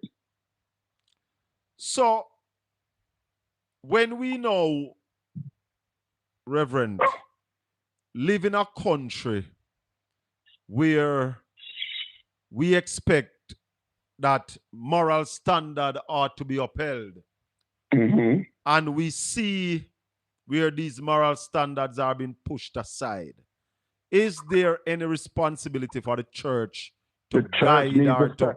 I have a problem with the church. I have a problem with the church that the church is silent on some issues in this country or in the world. When it comes down to some things, we are very quiet, and this quietness to me is compromising. I am of the opinion we are very quiet on some things, and there are some things that we become very vocal on. You know, I am, for example, you will hear about corruption in government places and all that. I don't hear anything about it. But now that the government wants to legalize Obia, the church, in our country, the church go march. The church going hard at it. But they must also understand that other things that are happening in the country, that the voice of the church must be heard. Does the Bible... As long as we have concrete evidence that this is so, we have to stir up the ants nest. Some people don't want to stir up the ants nest because of favors and all that. But it is the responsibility of the church. The church is the conscience of the country. If you're just joining us, you're listening to Caribbean Radio 97.9 HD4. Portland Spice TV. We're talking to the Reverend Bobby Phillips, and we're talking about living by moral standards and living within the parameters of the ethics and principles that has been set out. Brother Bobby, does the church have a responsibility to guide the country as it relates to living within these moral standards and the principles of God? Brother Bell, I am looking forward to the day when pastors and Christians, true Christians and pastors, get involved in politics. Because if the church gets involved more in politics, then there will be more moral standards set. Corruption will actually minimize, and our desire is for it to be eliminated. People be treated fairly. Nepotism will be of the past. The church needs to get involved in these things. And should the church be calling out the wrongs as well? Of church, what is wrong is wrong. Righteousness exalts a nation, but sins are reproach to any people. It is the church's responsibility to call out what is wrong. Yes. Yeah. And we should not be in a compromising position because of what we can get from politicians. Talk to me. We should not be. And it is blatant out there. But what do you say to said that politicians have pastors in their pockets? Oy. You know? And there are particular churches who are being forced or who are being influenced to vote a particular way. Because if a politician wins, then a particular pastor can benefit from such winning. Oh. So what do you say to Jamaicans who have been disappointed in the church because on some of the issues, some people don't understand it fully? And they would say if the organization of churches come out and say that is wrong, then yes, we would believe that that is wrong. If the organization of church come out and speak on corruption and say these things are wrong, and they would believe it, but the church keeps silent. What do you say to those people who have been disappointed in the church's silence? First of all, the church is not a perfect place. Understand? And Jesus declares it that the church will not be perfect until he comes back. So I'm saying that people will be disappointed in the church and will continue to be disappointed in the church because of, sorry to say, but the church at some point and sometimes is being influenced by society and the world and by politics, which it should be the opposite. It should be the church that is influencing the world, influencing society, influencing politics. But we have become a church that is more influenced by society. Or is it that? Go ahead. And as such, we tend to stand up, or we cannot, because if the church is in the wrong, we cannot correct those who are doing wrong. And that is where it first begins, the church. But the church is not a perfect place. The church will not be perfect. That's why Jesus let the wheat and the tares grow together until the day of harvest. When he comes, he will do the separation. Somebody said my pastor bought a green car during the election and campaign. What do you think about that? Go again. Somebody in the chat room is saying my pastor bought a green car during the election and campaign. Well, that is his preference. But I would prefer a pastor not come out, because pastors are affiliated to a political party. I am affiliated to a political party, but I don't make it that conspicuous. I don't make it that blatant and going out there with green car or red car or white car and all that, because it can even affect the people you lead. The moral of the church itself. The moral of the church, because guess what? And that's why the Bible says that if you know eating of meat will affect your brother, don't eat the meat. So I try at best to be neutral in my, so you won't see me out there in a t-shirt or hat or certain things. Yes. You may see me at a meeting.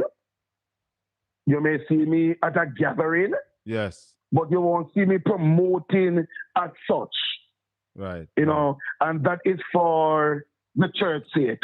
Somebody's asking if the churches are entwined with politics. Somewhat, you know, some churches are entwined. And as I said before, in a positive way, you cannot separate the state from the church. It has been always. And actually, every pastor, I think maybe just Jehovah's Witness that are not affiliated to a political party. And even Jehovah's Witness, they don't vote, but they have them political preferences. It must be, yes. And when it suits them, they vote too. And if you allow them to vote, they have the parties that they will vote for. But just that their religion, or rather their denomination, prohibits them from voting. What do you say to some people who said Jesus was the first politician because he was out there seeking soul? Well, and as I said, politics is not a bad word.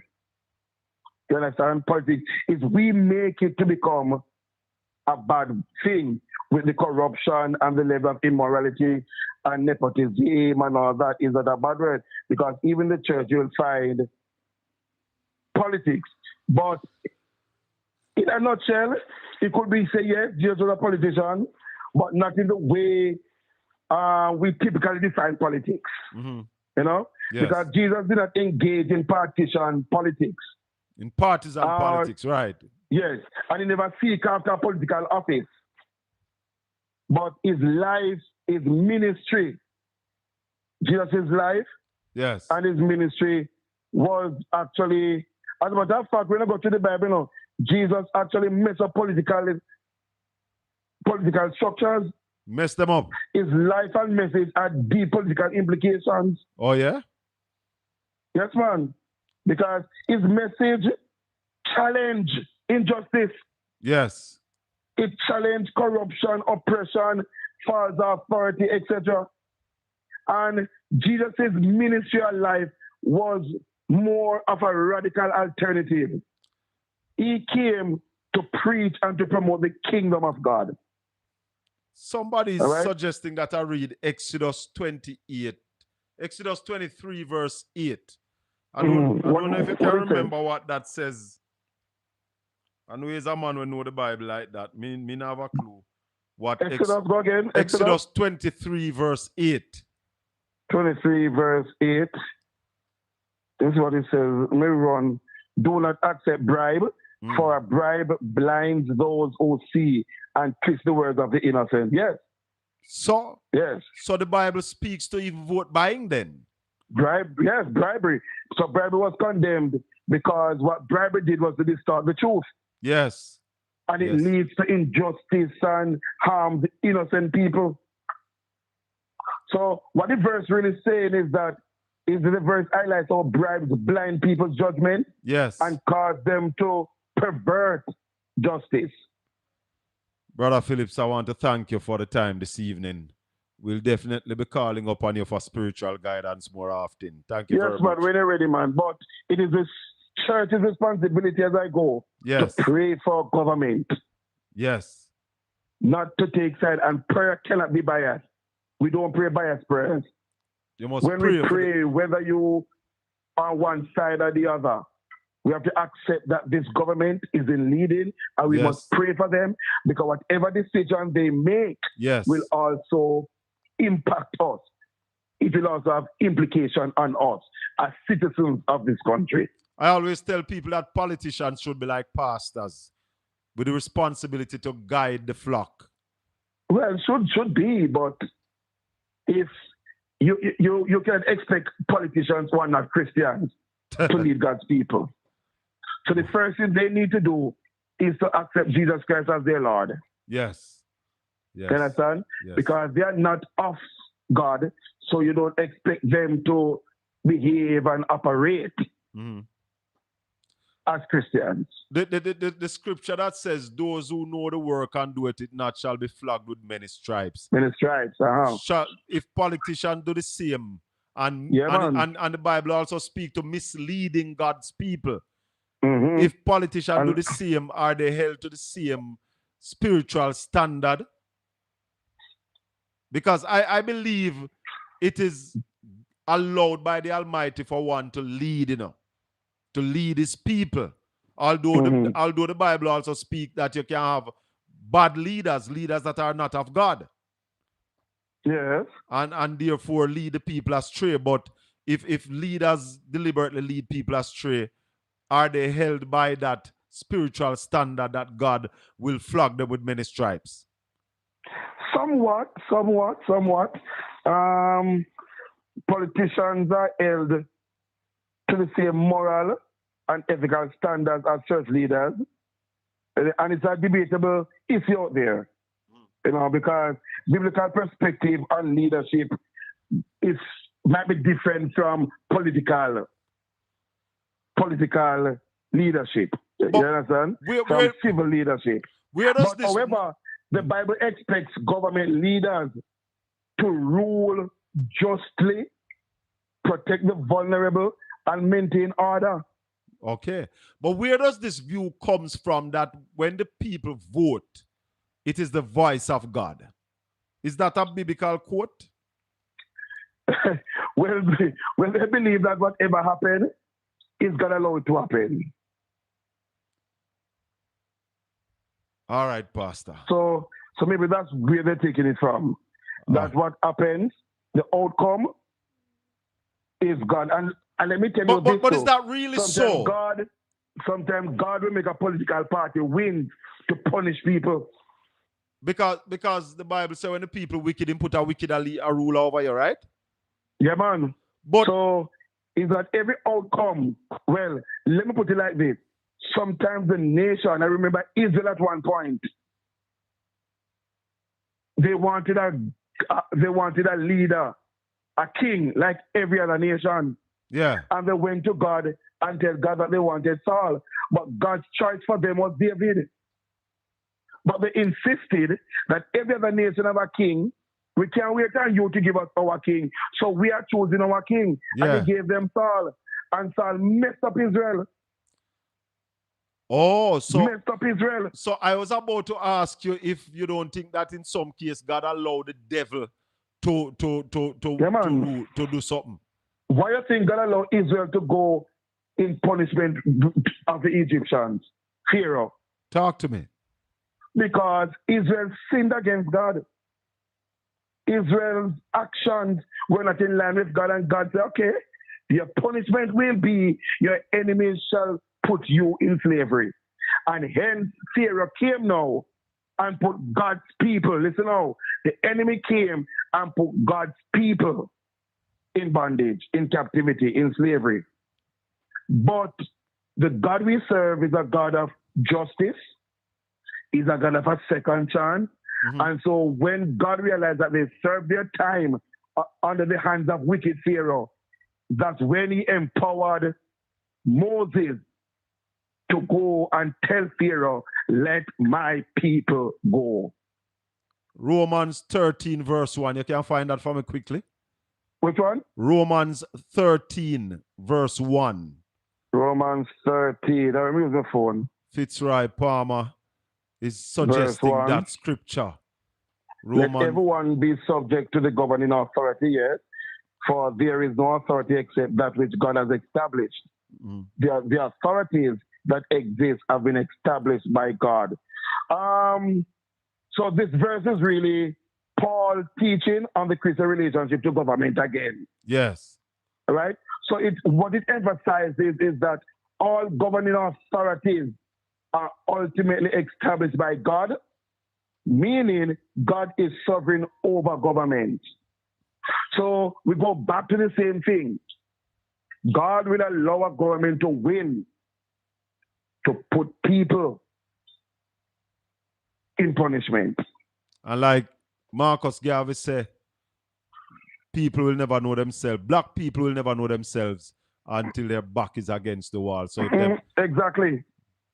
And then you see, sometimes we stray away from God, and God just let his second perfect will come to place. And it is when we under bondage, people start to cry out to God, because God allows some things to happen to us to bring us back to him. Yes. To bring us back to him. So when we feel the pressure, we realize that we have no other help, no other source but him.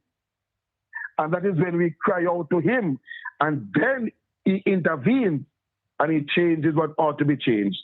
Yvette, brother Phillips just talk about the same thing. Yvette is saying, Colin, God never wanted Israel to get a king, but Israel complained that they wanted a king. So God gave them a king, but he never wanted Israel to suffer, but they were rebellious. And that was not God's plan for Israel either. But God was going to give them a king after his own heart. Yes. It was David. But they couldn't wait. They couldn't wait.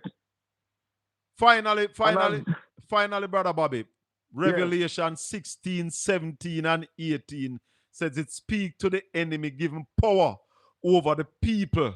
What again, Revelation or what? Revelation 16, 17, and 18. Okay, it speaks about the mark of the beast and all that sort of stuff, the dragon and the woman. Yes, it speaks about, and that's what I'm saying, that God will allow some things to happen. You understand? If we don't look to him. Some things to happen for man to see themselves. Yes. So if you notice, even with David and Saul, he allowed Saul to become king. Yes. And Israel suffered. But after that, his child came in, David. Okay. So God's child eventually still come. His child came. So not because something happened, God will allow things to happen to teach us a lesson. And then he said, God will make corrupt government come into place to teach us a lesson. Because there are countries who have removed themselves from God. They have turned their back against God. They have been ungrateful to God, rebellious, stiff-necked. So God said, watch me out now. Wow. And that's why the scripture says, if my people who are called by my name will humble themselves, pray, seek my face, and turn from their wicked ways. Because trust me, especially just Jamaica country, wickedness is increasing. Brother Bobby, thank you very much, my brother. Yeah, man, it's always a pleasure. We'll talk. Call me up when you're ready, man. I will be calling on you, sir. Thank you. And I'm praying for you. I'm praying for Jamaica. Blessings, my brother. Blessings.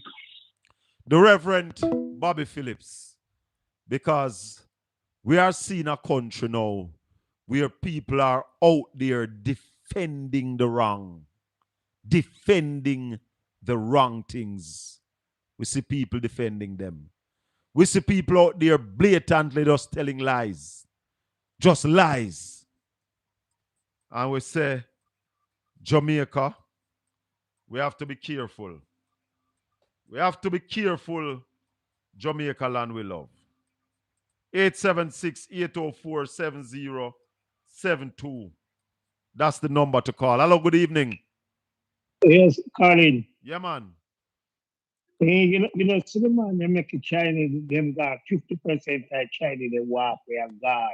And what is the reason given? The Chinese, and Kojak is talking about the Chinese that are working on the children and adolescent hospital down there in Montego Bay. And that hospital was a gift from the Chinese government to the last Portia Simpson Miller-led administration.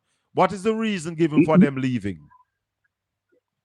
But as well, power we understand, and the money we never get paid 50% to them God. Kojak, hold the line for me. Hold the line, Kojak. Let me just take time out to thank all the people listening on Caribbean Radio 97.9 HD4 right across Florida. Bro Geary Radio on the Alexa app and Zeno FM. Want to thank you for tuning in this evening, Sister Tanya. Big up yourself, Brother Leaford, Sister Maxine, Sister Cynthia, the entire Caribbean Radio crew. And saw some people from Caribbean Radio at Boston Beach the other day. And it was nice meeting some of my listeners and viewers. Thanks to you for watching. And remember, please subscribe to my YouTube channel. It's Portland Spice TV at YouTube as we come to you live from Port Antonio, Portland. Yes, Kojak, go ahead. Yeah, yes, Stalin. 50% of the China them gone back. Chew them to get their money. Some can go so. But who was supposed to pay them? Who is supposed to pay them? Huh? Who is supposed to pay them? You remember, said the government did get some money trying to the Portia time there with Camilla Johnson get those money. And then prepare the people. Well, I'm not sure who is supposed to be paying them, if it's the Jamaican government or it is the Chinese government. Because I know that the Chinese government taking care of most of this thing. Yeah. So let's see. And the GLP are going like at them a build hospital, not them building the hospital. That is true, one of them.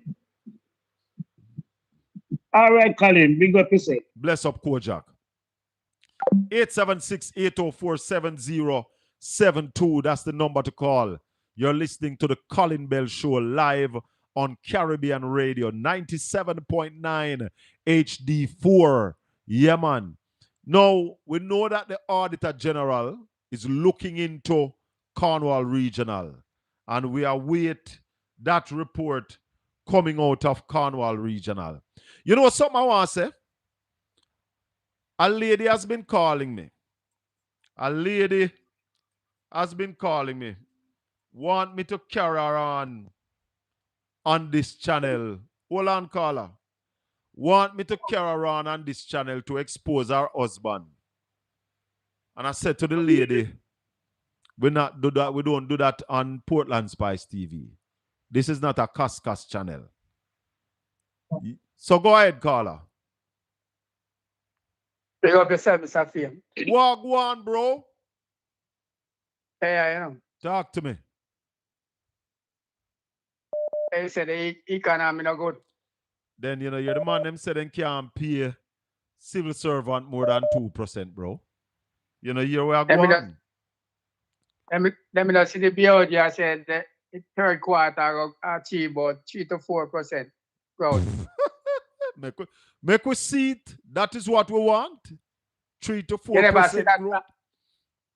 You never see that over 2 weeks now. I heard the argument, I saw it, but I don't believe it. And I don't know, I don't know what they're trying to do to the Jamaican people. Brainwash as usual. The economy is in tatters. And I want somebody to challenge me on this because I would want it not to be in tatters, you know. But as far as I know, and as far as I am seeing, the Jamaican economy crash. Well, we are pray for it better and the people better, but you know, look like them have a good plan. No, sir. No, sir. Plan no good at all. Plan no good. Friday, the Minister of Finance met with trade unionists, and we had Lambert Brown on Saturday morning who did not go to the meeting. St. Patrice Ennis did not go to the meeting because they said that's not negotiation. Can't work out. And the minister made it clear. The minister made it clear that they can't pay more than the 2%. Hold on.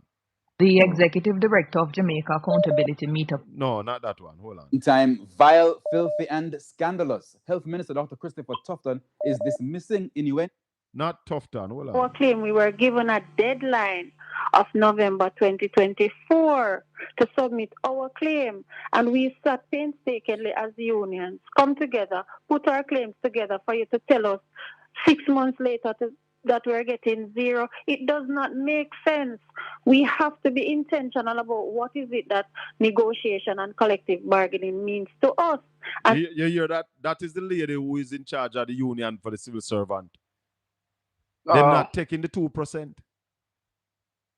Well, listen. But tomorrow evening, we are going to go in depth with this salary negotiation.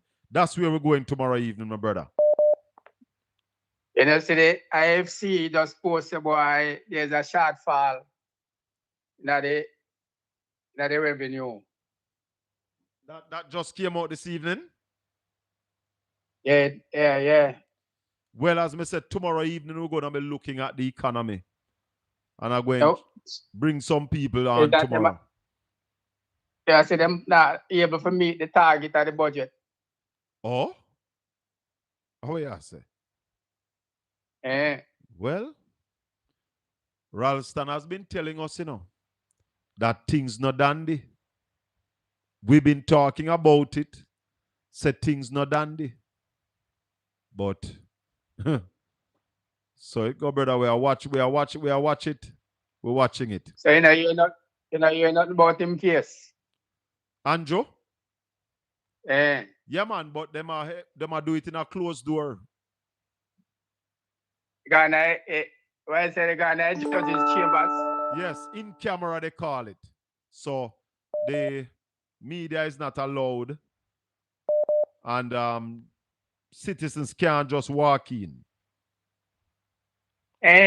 No. But I don't think private business that. Well, that them are the private case, brother. Man, don't surprise you if him ensure it out or something. Well, I have faith in the judiciary. I do have faith in the judiciary. So let's see. Yeah, Andrew buy out the whole of them, man. No, I don't agree with that. Not agreeing with that. Let's see the outcome. And we're also watching the Ruel Reid case. Yeah, but they hear them, like them take off 25 off it or so. Well, maybe the news, I heard that, but it seems like the news made a mistake. Or that was the part for Fritz Pinnock, not for Ruel Reid. I think the $25 million was on Fritz Pinnock's side of the case. All right, I'm going to take our next call here. Pick up yourself, my boss. Blessings, my brother. One love. 876-804-7072. Good evening. Welcome to the Colin Bell Show. Mr. Bell, good evening, sir. Good evening. How you doing? Well, go on, brother. Well, you know, me have a look up thought that is a little bit different from the political thing. Most of the new cars nowadays come with a thing they call running light for a safety feature on the road. Right. But I learned where the police in Jamaica giving ticket in the middle of the day because you have a light. The fog lamp. Can anything be real? I think it's the fog lamp they're giving ticket for. And I think, but some be. I think they will give you the ticket if it can't turn off. Most of them can turn off. But some vehicle, like mine, as soon as you start it, the running light, including the fog light, comes on permanent. Well, I don't know where that for doing. Why you need to give anybody ticket for that? I don't know. I don't know. I think we should have lobby for that, because I heard know about 3 people now who got ticket for it, and I asked a police sergeant. I said to him, where do you see where the bright light or the headlight on the car can outdo the light of the sun? Because the main reason for the light of the car, even some of the police don't know the real purpose of the light on the car. The headlight on the car by the legislation is not for the driver who driving the car to see where he or she is going. It's for the oncoming vehicle. It's for the oncoming vehicle to see the position of your car that is coming towards him. Yeah. And that's the reason why in the night, if you're in a bright area and have a headlight on, they will give you a ticket for that. Oh? But in the day, there's no need to give ticket for headlights. I don't see the reason either. But some things are going on at Jamaica right now when people say Jamaica is not a real place. Sometimes you have to wonder. It's true, man. It's true. I'm wondering if you have any idea who can I call for startup? Which authority can I call to have a debate with them? Because it's a safety device, even in the day that it shows somebody says something coming. Well, I think there's a petition process for anything in Jamaica, and you can petition the Prime Minister. And once it gets, I think, over 15,000 signature, they will indeed look at it. I think that is in place. I'm going to have to do my research, my brother. All right, sir. Have a good afternoon, sir. Blessings, President. One love. 876-804-7072. This is the Colin Bell Show. We're live right now only on Portland Spice TV. Remember, if you have not yet subscribed to Portland Spice TV, subscription is free. Please subscribe, like, and share, and send it also to your friends and family. Invite them to subscribe to Portland Spice TV. We want to thank Head Boy this evening for coming on and spending some time with us as we look deep inside a market.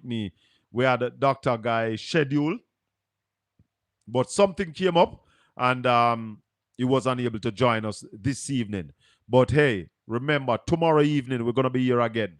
4 o'clock to 6 o'clock Jamaica time, 5 to 7 Drive Time Radio in the United States of America. This has been the Colin Bell Show for yet another Tuesday. And as we always say, may the good Lord continue to bless and keep you. Make his face shine upon you and be gracious unto you. The Lord lift up his light and give you his peace. Until we meet again, me just say this. Me tell the lady, me now have you come on Portland Spice TV come disgrace your husband. Not because of Portland didn't come from. And yeah, we might, no. This is not a Casca station. Yeah? Go up on Fame platform.